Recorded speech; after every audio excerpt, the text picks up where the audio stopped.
Hey everybody, I was asked to share some of my shortcut techniques in using Photoshop. And so I'm going to start with some basic things and move it up a little bit. And we're going to focus with brushes today.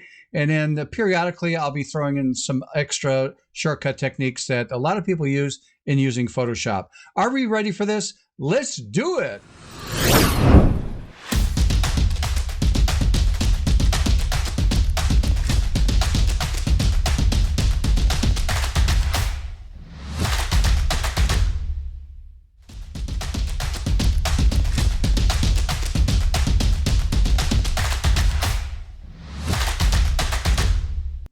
Hey everybody, welcome back to my channel. And I was requested to share once in a while some of my workflow techniques in using Photoshop. So we're going to start with the basic things today, and that's just working with brushes. And with that out of the way, let's get started. Here we are in Photoshop, and first of all, I need to start with a brand new document. So that's all I'm going to do is a shortcut keystroke, Control N like in Nancy. That would be Command N on a Mac. Just to open up the new document dialog box, I'm just going to choose the default Photoshop size right here to get started, and just choose Create in the lower right corner, and we just got a blank workspace right here. Okay, so with that said, let's take a look at the brush. Now, B for brush, so if I tap on the letter B, that will grab my brush that's on the toolbar right here. Now, very simple, basic things. Number one, I'm looking down here at the very bottom at these chip colors, and they are red and white. And that is not our default setting. If we want to get those colors back to black and white, the quick shortcut keystroke is D, like in David. So D on the keyboard, and that will make it black and white. And that's a big deal for masking, which we'll talk about in future episodes. But generally what you're doing is you're painting in black. And if you go too far, you paint back in white. So being able to get back to that generic setting of black and white real fast is easy by just tapping on the letter D. Another shortcut keystroke in working with brushes is that if I tap on the letter X, watch what happens to the chip colors down here. X is just a quick way of flip-flopping the chip colors back and forth. I know I can choose this little icon here to flip-flop that, but it just takes too long. If I'm working on my image or something and I want to change that, X on the keyboard, again, is the fastest way of flipping that back and forth. All right, so let's take a look at this for a moment. My brush size here is really small. I don't even know if that shows up at all. But if I go to the upper left-hand corner here, we can open up a dialog box. And in the dialog box, it'll actually show us the size and the hardness of our brush. So if I push this up a bit, you can see it's increasing the size. So if I move over here to, say, my document, you can actually see that change in size. Now, one of the things that I don't like is playing the bingo game. And basically, the bingo game goes like this. If I open up, say, the brush, and I look at this on my canvas or the document, and I go, whoa, that's way too small. It needs to be bigger. So I move the slider to the right, and I'm going, well, that's not it. It needs to be bigger again. No, it needs to be bigger again. No, not quite there. Bingo, got a winner. Okay, I don't have time to play the bingo game, so I'm just going to give you a quick workflow. And this works for, again, Mac and PC, along with the hardness here. And that is, if I take a look at this and just paint with that, so I'm painting at 100% opacity. We'll talk about that in a few moments. But I need the brush to be bigger, and I'm more visual. I know what I want visually. So if you just tap on the right square bracket key on your keyboard and just keep tapping, it increases the size of that brush. If I hit the left square bracket key, it actually reduces the size of the brush. So that helps me out visually as to what size I want it to be, rather than me guessing and playing that bingo game in the upper left-hand corner. So if this is the size I want, I click and drag, and I'm painting with that. Now, notice that it's a very soft edge brush. And if I go here again in the upper left-hand corner to take a look at the properties of the brush, I can actually change the hardness of that brush by moving it all the way to, say, 100%. And now when I paint, I'm painting with 100% hardness. Well, again, I don't want to go there, so I can do this really quick. And that is, if I hold the Shift key down and I hit the left square bracket key 4 times really fast, and I'll explain why 4 times, 1, 2, 3, 4. If I paint with this, I'm at a pure soft edge brush. So if we take a peek here, I'm at 0 for hardness right there.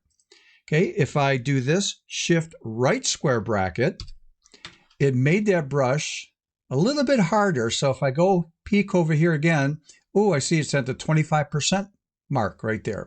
If I do it again, shift right square bracket, I'll be at 50%.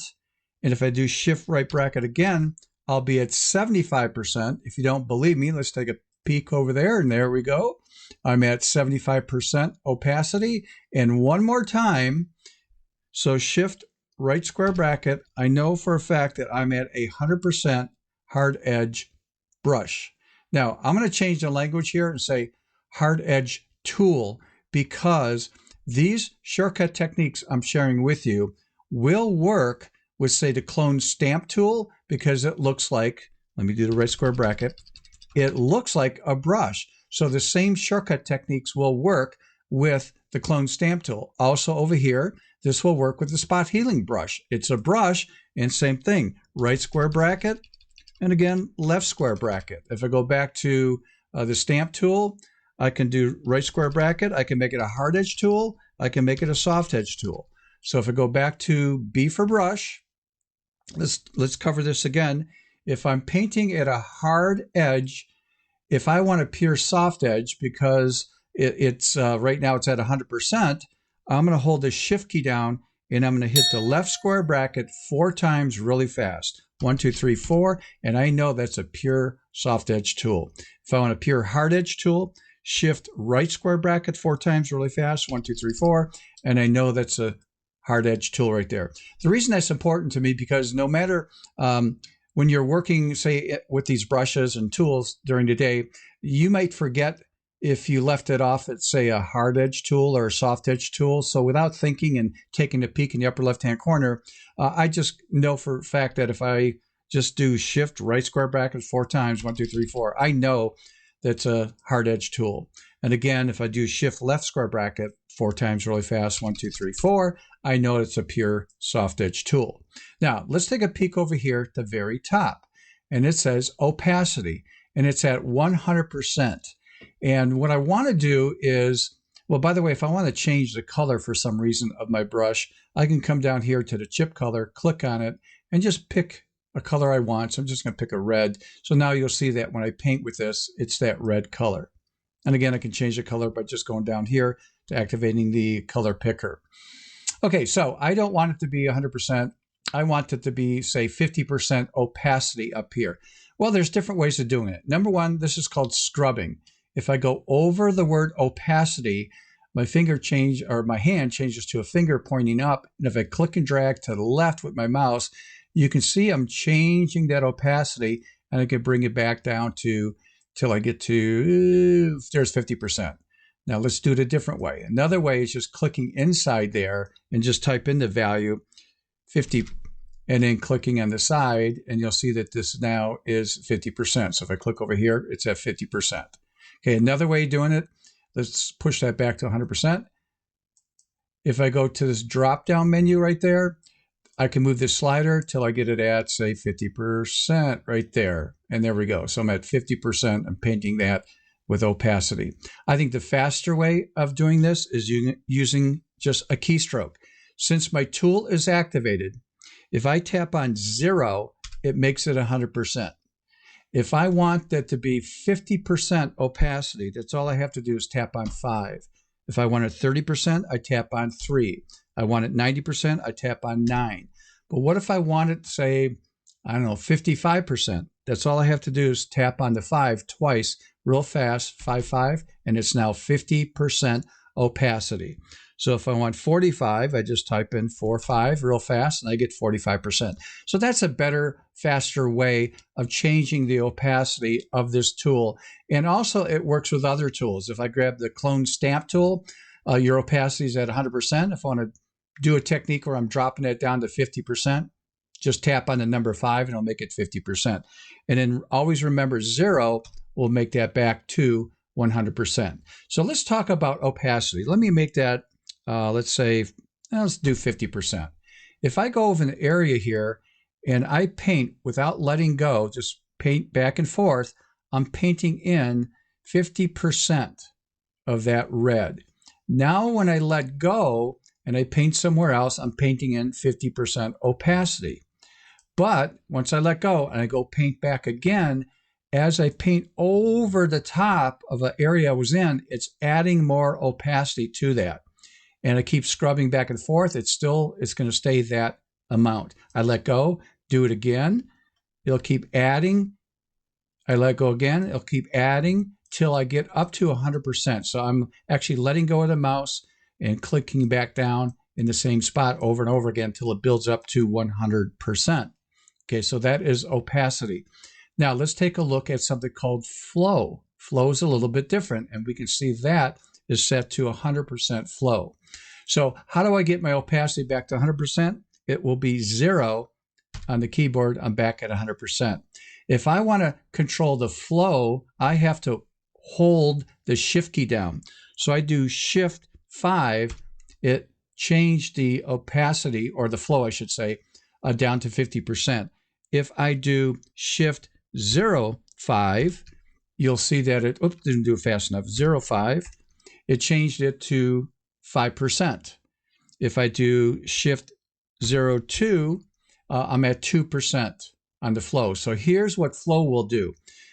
With flow, I don't have to let go of the mouse, or if you're using a Wacom pen, if I just paint over an area and I just keep scrubbing in the same spot, it builds up to 100% as I'm scrubbing back and forth based on the flow rate that I have. So if mine's at 1 or 2%, this is what I get to do. And this is great for dodging burning techniques that I should talk about in some future video for you guys.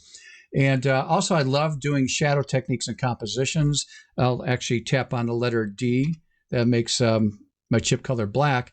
And if I'm doing a shadow technique, I like to start out very light in the area and actually move in till it gets darker here. And I can just work it with the flow technique here and get something that's really cool looking, like a shadow. And again, I need it darker down here, and it just fades out into the distance there. So I love working with flow. It's a great technique, but that's the difference between, again, flow and opacity. If I need to get flow back to 100%, just remember, hold the shift key down, tap on 0, and you are back to 100%. Now, another technique that is not as popular, and that is the right and left square bracket keys has been around as long as I can remember using Photoshop. So again, right square bracket makes it bigger, left square bracket makes it smaller. But there's a keystroke that you can use on a Mac, and that would be, I believe it should be Control, Option, and right click on your mouse. If you don't have a right click on your mouse, it's just a normal click on that. And on a PC, you hold the Alt key down, and after I hold the Alt key down, that's all I have to do is click on my right mouse click, and if I drag to the left and to the right, so I'm going to the right and left, back and forth, it changes the size of the brush. If I move up and down with the mouse, it's changing the hardness of the brush. Okay, so that's just another technique. I mean, do what's best for you. But again, if you're on a Mac, it's going to be something different. It would be Control, Option, and click down with the mouse. And the same thing, left and right will make it bigger and smaller. Up and down will make it harder or softer right there. So do the technique you like to do. I mean, I prefer just using the right square bracket, left and right to increase the size, and also just holding the shift key down and tapping on my right square bracket 4 times really fast, 1, 2, 3, 4, to make it a hard edge. If I want it soft, shift left bracket 1, 2, 3, 4, and I know I'm at a pure soft edge tool right there. Okay, so one other thing I'm going to share with you, and that is when you're using different tools throughout the day, whatever the settings are, if you change the settings on those tools, that's your default setting. When you use Photoshop again, it could be tomorrow or 2 or 3 days from now. So I recommend you do this when you're done during the day. So here's a little tip, and that is go in the upper left-hand corner of any tool. So we happen to be here with the brush, and right mouse click and you'll see this dialog box open up. But if I go on top of the tool right here, actually to the left, there's the actual shape of the tool. This is the actual tool. If I do a right mouse click, it should say Reset Tool, which puts it back to the default setting for the brush. But if I choose Reset All Tools, that's the big deal right there, because it puts every single tool that I used in Photoshop back to its default setting. So again, if I use the Clone Stamp tool, any other tool throughout the day, and made some adjustment and changes in the option bar area up here, they all go back and reset to the default setting. So that's all I have to do is just choose OK, and we are finished. So everything goes back to the default setting. Okay, so with that out of the way, hope you learned something here today. I just wanted to keep it as basic as possible. You'll see me that when I'm demoing features in Photoshop or maybe working on an image, I'll be using these shortcut techniques. And you're going to find that photographers tend to use just some basic things. Your illustrative artists will do something, beyond what I'm just sharing with you right here. And I'm not an illustrative type artist person. I'm a photographer who obviously uses Photoshop to create my vision and stuff, and I just use some basic tools over and over again. Don't need to get into some of those artistic techniques with these tools. Okay, so with that out of the way, hopefully you guys learned something. Again, email me if you have any questions or issues. My email, again, is showing on the screen. It is stephenphotoartist@gmail.com. Right there it should be.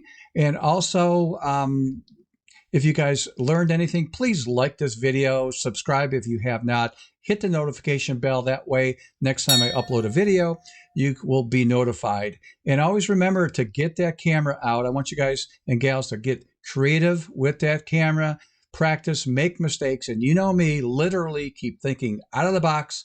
Until next time, see ya.